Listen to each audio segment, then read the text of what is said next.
Keyin ular alohida idea ochishadi, lekin Arpon va Jitga do'stlik so'rovini yuborishmagan. Hatto ular yangi idea ochganini ham Arpon yoki Jit bilmas edi. Keyin boshqa bir odam orqali bilishadi. Ular Facebookda borligini. Shundan keyin Jit Ritaga do'stlik so'rovini yuboradi. Rita qabul ham qiladi. Lekin Arpon bilan o'shanda ham Rita yoki Dipaning hech qanday aloqasi yo'q edi. Bu tomonda Jit va Rita gaplasha borib, asta-sekin munosabatga kirishib qolishadi. Ikkalasi ham bir-birini sevib qoladi. Ammo bir narsani aytib qo'yish yaxshi.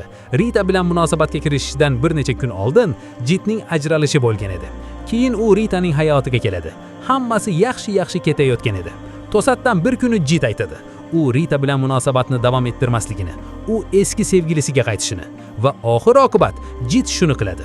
Rita juda qattiq sinadi, chunki Jit Ritaning hayotidagi birinchi sevgisi edi va qiz haqiqatdan ham juda yaxshi edi.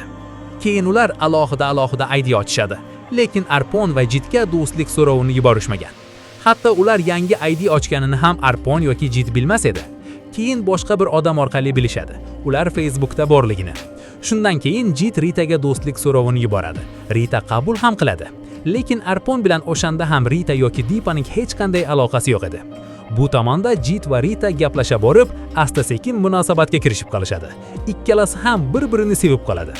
Ammo bir narsani aytib qo'yish yaxshi. Rita bilan munosabatga kirishishdan bir necha kun oldin Jitning ajralishi bo'lgan edi. Keyin u Ritaning hayotiga keladi. Hammasi yaxshi ketayotgan edi. To'satdan bir kuni Jit aytadi.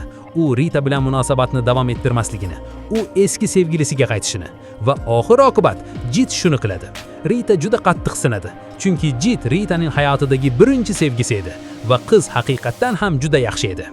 Keyin ular alohida idea ochishadi, lekin Arpon va Jitga do'stlik so'rovini yuborishmagan. Hatto ular yangi idea ochganini ham Arpon yoki Jit bilmas edi. Keyin boshqa bir odam orqali bilishadi. Ular Facebookda borligini.